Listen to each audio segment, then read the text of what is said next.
ऐसा क्या हुआ कि भारत के प्रधानमंत्री को अपने देश की नहीं, एक विदेशी टीचर का नाम मन की बात में लेना पड़ा? सोचिए, जिस भाषा को हम बेकार, पुरानी और काम की नहीं कहकर स्कूलों से निकाल रहे थे, उसी भाषा से आयरलैंड के बच्चों की सोच बदल गई। उनकी याददाश्त, उनका फोकस, उनकी सीखने की रफ्तार, सब कुछ यूरोप के टॉप स्कूलों को चौंकाने लगा। भारत से हजारों किलोमीटर दूर एक यूरोपीय इंसान वो कर रहा था जो हम खुद अपने बच्चों के लिए नहीं कर पाए। ये कोई साधारण टीचर नहीं है, ये वो आदमी है जिसने ऊंचा कॉर्पोरेट पद छोड़ा, लाखों की सैलरी ठुकराई और एक ऐसी भाषा के लिए अपनी जिंदगी बदल दी जिसे आज के भारत में भविष्यहीन कहा जा रहा है। और जब भारत सरकार ने एक विदेशी को पद्मश्री देने का फैसला लिया, तब सवाल सिर्फ सम्मान का नहीं था। सवाल था, क्या हमने अपनी सबसे बड़ी ताकत को खुद ही भूल जाने की गलती कर दी?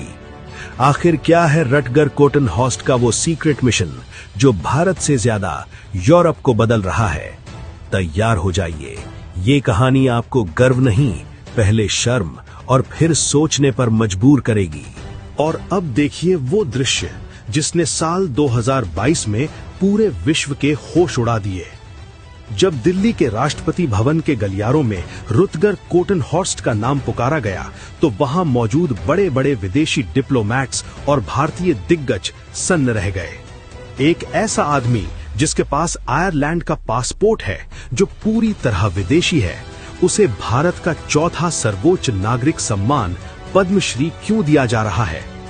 जब वो राष्ट्रपति के सामने झुके तो वो सिर्फ एक अवार्ड नहीं ले रहे थे, बल्कि वो पूरी दुनिया को बता रहे थे कि भारत का ज्ञान सीमाओं का मोहताज नहीं है। लेकिन असली सवाल अभी भी वही है, एक विदेशी को इतना बड़ा सम्मान क्यों? क्या ये महज राजनीति थी या फिर इस इंसान ने आयरलैंड की धरती पर कुछ ऐसा चमत्कार कर दिया था जिसे भारत की सरकार भी सलाम करने पर मजबूर हो गई? अब देखिए इस इंसान का वो कारनामा जिसने आयरलैंड को एक डिजिटल गुरुकुल बना दिया। रुतगर कोटनहॉर्स्ट ने जो किया वो आज का भारत सोच भी नहीं सकता। उन्होंने डबलिन के जॉन स्कॉटिश स्कूल की पूरी नींव ही बदल दी। अनिवार्य संस्कृत। उन्होंने इस स्कूल में संस्कृत को ऑप्शनल नहीं बल्कि मैंडेटरी यानी अनिवार्य बना दिया। यहाँ का हर बच्चा, चाहे वो ईसाई हो या किसी और धर्म का, उसे संस्कृत पढ़नी ही पड़ती है। अद्भुत प्रार्थना।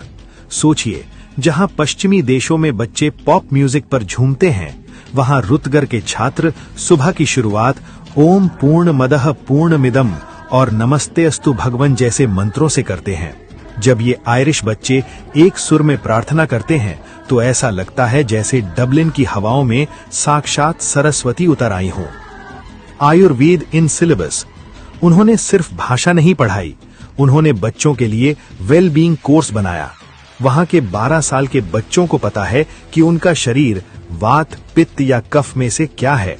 वो अपनी डाइट और अपनी लाइफस्टाइल आयुर्वेद के हिसाब से तय करते हैं। उन्होंने sanskrit.ie नाम का एक ऑनलाइन पोर्टल बनाया ताकि यूरोप का हर नागरिक भगवद गीता को शुद्ध उच्चारण के साथ पढ़ सके।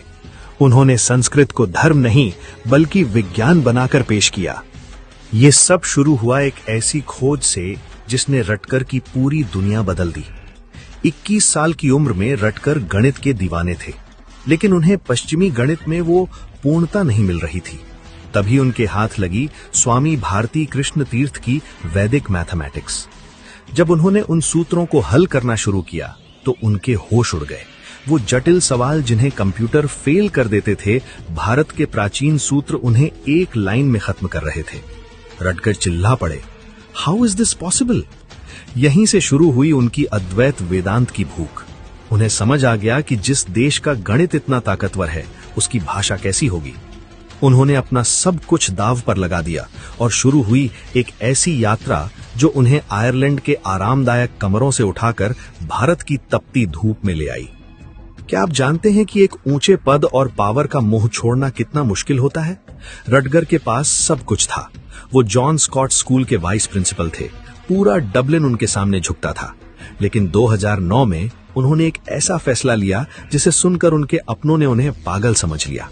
उन्होंने अपना इस्तीफा मेज पर पटक दिया और कहा, मुझे ये कुर्सी नहीं चाहिए, मुझे एडमिनिस्ट्रेशन नहीं संभालना, मुझे सिर्फ एक साधारण संस्कृत टीचर बनना है। सोचिए, कोई इंसान अपनी पूरी पावर और रसूख इसलिए छोड़ देता है क्योंकि उसे लगा कि संस्कृत की ये मशाल थामने वाला कोई नहीं बचा।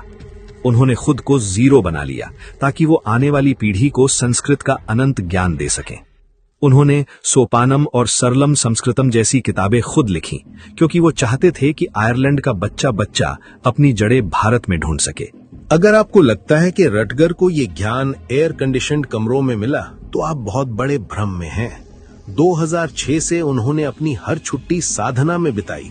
जब दुनिया के बाकी लोग यूरोप के समुद्रों पर अय्याशी कर रहे थे, रटगर बेंगलुरु के एक साधारण गुरुकुल में तपस्या कर रहे थे। जमीन पर एक पतली चटाई पर सोना, सुबह 4:30 पर ब्रह्म मुहूर्त में उठकर ठंडे पानी से नहाना और वो भयानक गर्मी जहां बिजली का नामो निशान नहीं था। उन्होंने उत्तर भारत के महान शंकराचार्यों के चरणों में बैठकर घंटों संस्कृत व्याकरण के पेचीदा सूत्र सीखे। उन्होंने श्री अरविंदो आश्रम पौंडीचेरी में डॉक्टर नरेंद्र के साथ मिलकर महीनों रिसर्च की कि कैसे पश्चिमी बच्चों को संस्कृत के खेल खिलाए जाएं। उन्होंने भारत की गरीबी को नहीं देखा, उन्होंने भारत के उस सोने को पकड़ा जो हमारे वेदों में दबा पड़ा था। रटगर की सबसे बड़ी ताकत उनकी बेबाकी है। वो आयरलैंड की क्लास में खड़े होकर दुनिया के सामने कहते हैं, English is a random and defective language. अंग्रेजी एक दिशाहीन और दोषपूर्ण भाषा है। वो बच्चों को दिखाते हैं कि कैसे इंग्लिश के नियम हर 200 साल में बदल जाते हैं। आज का इंसान 500 साल पुरानी अंग्रेजी नहीं समझ सकता, लेकिन संस्कृत, वो कहते हैं कि संस्कृत इनडिस्ट्रक्टिबल है, अविनाशी है। ये कोई साधारण भाषा नहीं, ये ध्वनि का विज्ञान है, साइंस ऑफ साउंड। वो तर्क देते हैं कि संस्कृत का वर्णमाला चार्ट मानव मुंह की एनाटॉमी पर आधारित है। जब एक बच्चा क, ख, ग बोलता है तो उसके दिमाग की नसें सक्रिय होती हैं। उनका मानना है कि संस्कृत के गुण आपके बच्चे के गुण बन जाएंगे, सटीक, सुंदर और भरोसेमंद। आज आयरलैंड के वो गोरे बच्चे कहते हैं, संस्कृत मेरे दिमाग को विशाल यानी बिग महसूस कराती है। क्या ये विडंबना नहीं है? जिस भाषा को हम पिछड़ा कहते हैं, उसे गोरे लोग सुपर ब्रेन बनाने का टूल मान रहे हैं। रुटगर कॉटन हॉस्ट की ये कहानी हमारे लिए गर्व की बात नहीं है, बल्कि हमारे चेहरे पर एक बहुत बड़ा तमाचा है। जरा दिल पर हाथ रखकर सोचिए, आयरलैंड में संस्कृत अनिवार्य है और भारत में इसे कंप्यूटर की भाषा कहने के बावजूद हम इसे स्कूलों से बाहर कर रहे हैं। एक आयरिश शख्स अपनी विलासिता छोड़कर गुरुकुल में तपस्या कर रहा है और हम अपने बच्चों को संस्कृत से दूर भागने पर इनाम देते हैं। रुटगर कहते हैं कि भारत इस वैश्विक ज्ञान का कस्टोडियन है, लेकिन अगर मालिक ही अपनी संपत्ति को कूड़ा समझने लगे तो दुनिया उसे लूटने के लिए तैयार खड़ी है। हमने अपनी जड़ें काटी ताकि हम मॉडर्न दिख सकें, लेकिन रुटगर ने उन जड़ों को आयरलैंड में सींचा ताकि वहां के बच्चे भविष्य बन सकें। दोस्तों, रुटगर कॉटन हॉस्ट कोई साधारण शिक्षक नहीं है, वो एक संदेश है। वो हमें याद दिला रहे हैं कि जो सोना हमारे पास है उसकी पूरी दुनिया दीवानी है। अगर एक विदेशी इंसान अपनी जिंदगी संस्कृत के लिए लुटा सकता है तो हम अपनी इस विरासत के लिए क्या कर रहे हैं?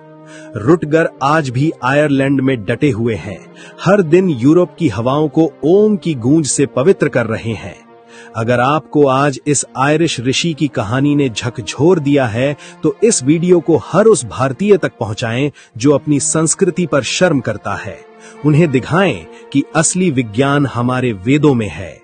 वीडियो को लाइक करके कमेंट में प्राउड इंडियन और सल्यूट टू रुटगर लिखें। याद रखिए, जब तक संस्कृत है तब तक भारत है, और जब तक भारत है तब तक सत्य जीवित है। जय हिंद, वंदे मातरम।